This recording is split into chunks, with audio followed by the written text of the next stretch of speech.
There's huge response from all sections of the society, especially young people have come to this summit in a very large number. I interacted with many startups, interacted with many students who have come from colleges. Some people have come from faraway places, from Odisha, from Madhya Pradesh, from Uttar Pradesh. There were some students coming from Karnataka. So huge response is there. We can see the enthusiasm, it's palpable. We can see the interest of the global leaders, that's visible. We can see the investment opportunity that is today countable. It's going to be probably over the next 2 years, more than $200 billion worth investment is likely to come. We can see the commitment of VCs in our deep tech startups. That's clearly committed. We can see that interest in making AI accountable to the society, making sure that we can get the benefits of the new technology while we can contain the harms which might come from it. That consensus is also building up. So very happy to invite all of you to this AI Summit. As you all know, the entire program is uploaded. We are going to have lots of technical sessions here, lots of use case sessions here, lots of policy dialogues going on in parallel. And we'll have the summit where we will try to create a consensus among the global leaders about the good use, the proper use, the right use of AI so that AI can be used for the benefit of the humanity while we can contain the harms which may come from improper use. The IT industry is one of the biggest strengths that India has, and whenever any technology transition happens, this transition has to be managed combinedly, jointly by the industry, academia and government. So right now we are working with the industry and academia on 3 fronts. 1, reskilling and upskilling the existing talent which is there working the workforce. 2, creating a new talent pipeline. 3, making sure that the coming generations are ready for this new technology. All these 3 things are happening in parallel. So far, more than 100 colleges are there where the IT industry is getting their talent reskilled. Our Future Skills program, which we started 3 years ago, that is also deployed now for AI-based reskilling. Education Ministry and AICTE are working on changes in the course curriculum so that the talent pipeline keeps getting updated and the youth gets new opportunities. So that's a constant endeavor that we are making.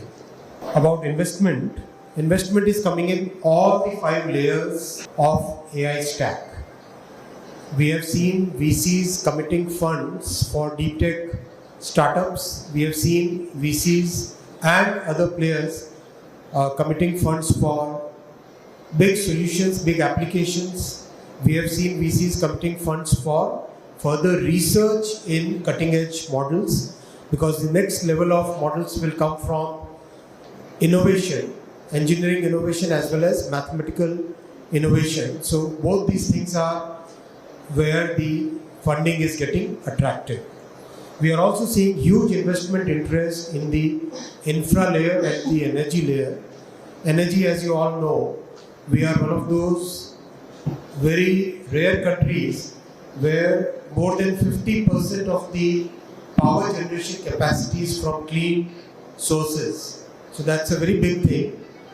About 51% of our power generation capacity is from clean sources, and that is one big advantage that India has, and that was possible because our Prime Minister could foresee this huge requirement for energy, clean energy coming, and his commitment and his conviction for clean energy led to such huge investment in the energy. We so far, whatever investment commitments we have seen, looks like in the coming 2 years, we should be seeing more than $200 billion worth investment across the 5 layers of AI stack. Magnitude, which layers? Yes, this is the biggest AI summit in the entire world. The response is phenomenal. The energy is palpable. Today, more than about 70,000 persons, especially young persons, have attended, joined this summit, and we can see the organization is very smooth. Absolutely, whatever feedback you have, please share with us. We are open-minded. We have a war room operating right now, where since yesterday, and any issue which is there, please report to us. We definitely will make efforts to make it more smooth and make it more enjoyable for all of you.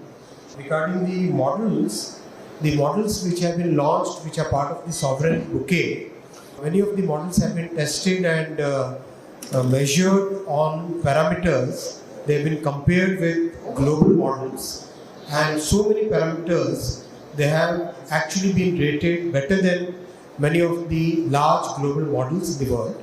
And that's one big testament of our innovation capabilities. And as Stanford has also rated India as among the top 3 AI nations. And as we go forward, we'll be launching the AI Mission 2.0. There will be huge focus on research and development, on innovation, on AI diffusion, on further strengthening the common compute that we have been able to develop in the AI Mission 1.0. In the AI Mission 1.0, very clearly we have shown our Prime Minister's vision of democratizing technology, where unlike in so many other countries where the AI infra is under the control of a handful of companies, we in India have been able to provide AI compute to a very large section of our population. And that's one big differentiator, just like the digital public infrastructure, which brings technology to vast sections of the population. That similar structure we have created as part of the AI Mission 1.0. We are expecting another 20,000 GPUs over and above the 38,000 GPUs that we already have in the common compute layer. Another 1 week, we'll be placing orders for another 20,000 GPUs, and they will be deployed within the next 6 months. So it's a constant endeavor to provide high quality, good resources to our startups and researchers and students. Our government is focused on making technology accessible to the entire large section of people who would like to use it.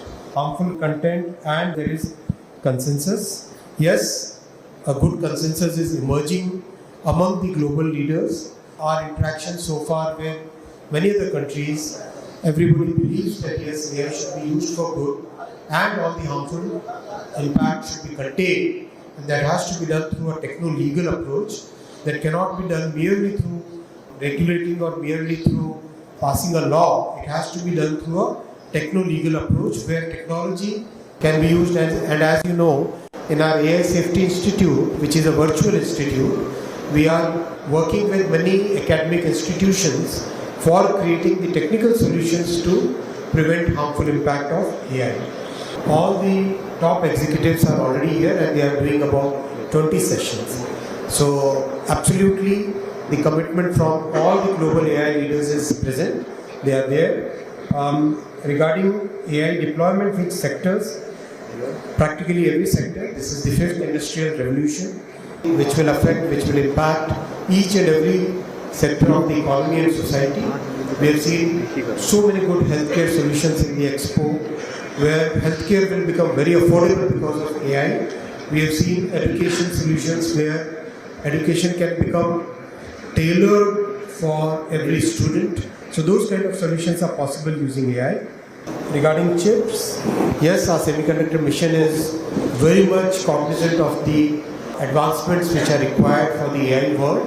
And as you go forward in the Semicon 2.0, design will be the first focus, and we do believe that some big, at least 50 Deepfakes will come out of India in the coming years. because of the efforts that we are making. About the Create in India mission, I'll talk more about it in the coming weeks. Our focus will be to give opportunities to our youth to use technology and the creative energy to be able to generate new content, to be able to tell the stories in better ways. In the coming weeks, I'll share you more details about it. Awareness, last mile, AI के बारे में देश भर में जानकारी मिले और विशेषकर हमारे किसानों को, MSMEs को, हमारे ग्रामीण क्षेत्रों में रहने वाले नागरिकों को, इसके लिए भारत ने जो सॉवरेन मॉडल्स में काम किया है, इसमें बहुत बड़ा फोकस रखा है मल्टीलिंगुअल मॉडल्स पे। भारत की जो भाषाएं हैं और विशेषकर जो बोलियां हैं, उन बोलियों में भी बहुत अच्छे से AI का प्रसारण हो सके, AI के बारे में जानकारी मिल सके और AI का उपयोग करके उन बोलियों में भी सॉल्यूशंस क्रिएट किए जा सके। वो एक बहुत बड़ा फोकस रखा है AI मिशन का। अभी थोड़ी देर बाद में एक आप हैकेथॉन देखेंगे। उस हैकेथॉन में भारत की बोलियों में एक AI का मॉडल यूज़ करके आप 2 घंटे में एक नया सॉल्यूशन क्रिएट कर सकते हो, प्रोटोटाइप ऐप क्रिएट कर सकते हो। ये एक बहुत बड़ी कैपेबिलिटी भारत ने डेवलप की है। और अगर आप सर्वम के मॉडल्स देखें, बाकी दूसरे मॉडल्स देखें, इन सब मॉडल्स में सारा फोकस है किस तरह से भारत की भाषाओं का प्रॉपर्ली उपयोग हो सके।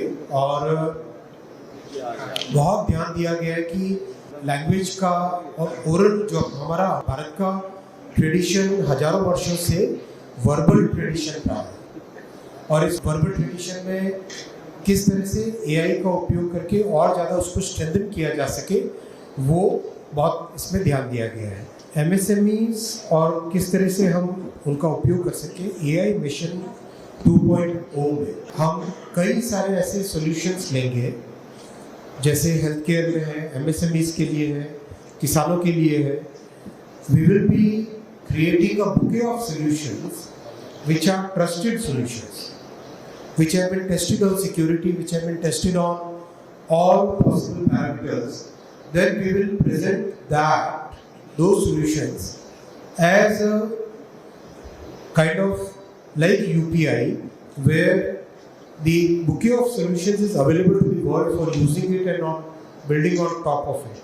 उस तरह का एक मॉडल क्रिएट करेंगे AI का UPI we will create, जिसमें हम कई तरह के सॉल्यूशंस जो MSMEs यूज़ कर सके अपनी प्रोडक्टिविटी को बढ़ाने के लिए, जो हेल्थ केयर में ग्रामीण क्षेत्रों के डॉक्टर्स यूज़ कर सके अपने हेल्थ केयर को इम्प्रूव करने के लिए, जो ग्रामीण क्षेत्रों के स्कूल्स में टीचर्स यूज़ कर सके बच्चों को अच्छी बेटर एजुकेशन देने के लिए।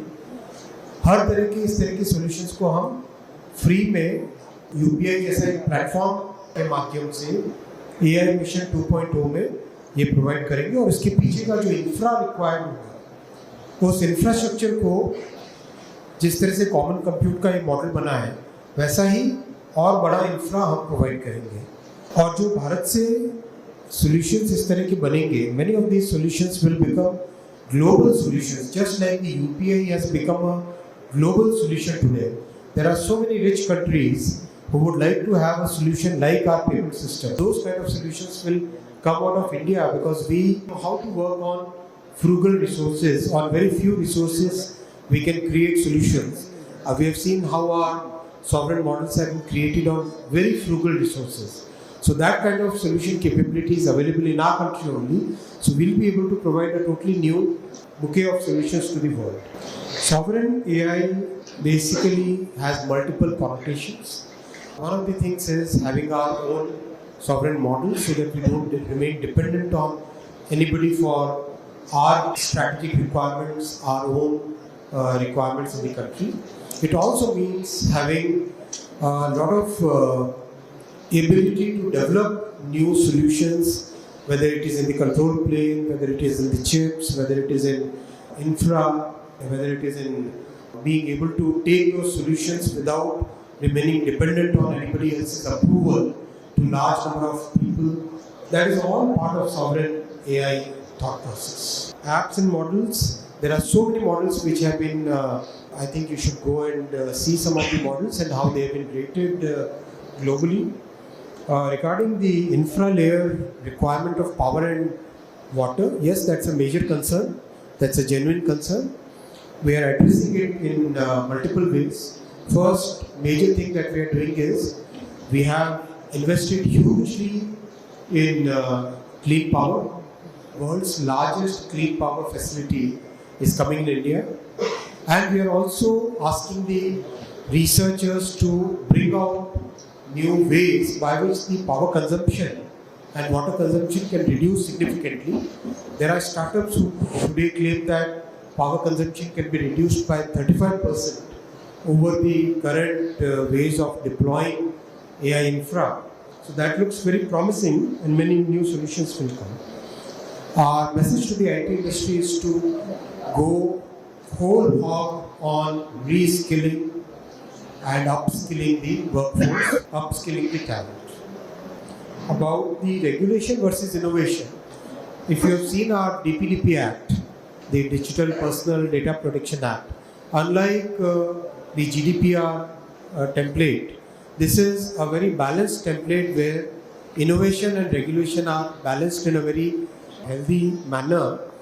Same structure we would like to follow in all our regulations, where we come out very heavy on the harmful impact, but we promote the innovative capabilities and we encourage the use of technologies for solving genuine problems of the society. Tech neutrality, it's something that, again, like sovereign AI, we should be able to control our own destiny. That's more important. And we definitely are committed to do that as industry, as government, as academia. All three of us are committed to fully focus on making sure that our destiny remains within our country. Lots of solutions are coming up which can be shared with Global South, and I discussed about the impact on IT industry. Any company which operates must operate within the constitutional framework of the country in which it is operating. So whether it is Netflix or YouTube or Meta or X, they must all operate within the legal framework and the constitution of India. That's very, it has to be, it's a global norm. All multinationals understand this, and this is also a well-established legal position. Regarding the cultural context, it's very important for the multinationals to understand the cultural context of the country in which they are operating, because one particular cultural context can make so much difference. Something which is normal in one country can be prohibited in another country. Something which is prohibited in one country can be normal in another country.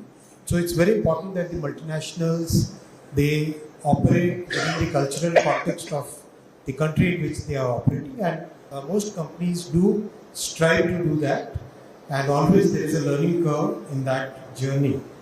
Regarding deepfakes, I think we need much stronger regulation on deepfakes. I think it's a problem which is growing day by day, and certainly there is a need for protecting our children, protecting our society from these harms. There is definitely we have initiated a dialogue with the industry already on this. What kind of regulation would be needed beyond what we have already, beyond the steps that we have already taken up. Even our IT committee of the Parliament have studied this issue, and they have also made certain recommendations. So certainly I believe that yes, we need much stronger regulation on deepfakes, and we definitely must create that consensus within the Parliament for creating those significantly stronger restrictions on deepfakes so that the society can be protected from these harms. Similar question is about age-based. This is something which has now been accepted by many countries, that age-based regulation has to be there. It was part of our DPDP when we created this age-based differentiation on the content which is accessible to young people. So that time itself, we took that forward-looking step, and and right now we are in conversation regarding deepfakes, regarding age-based restrictions with the various social media platforms, and what is the right way, what is the right way to go forward on this. Copyrights is also part of it. This is again a very complex item, because most of the AI models are trained on media which is available in public domain, and we do believe that the content creators, especially the news creators, they must get a fair remuneration for the content that they are creating. That is something that we sincerely believe as government, and I think the public policy should also be oriented towards that. We are talking to the big platforms. They have all more or less shown inclination towards having a process by which fair remuneration can be given to the content creators, especially the news creators who are part of the conventional media, where the conventional media's content is being used by the digital platforms. And we believe that there has to be a fair distribution of the revenue which comes out of the big efforts that the conventional media teams create. We believe in that, and we are constantly in dialogue with the big platforms on that.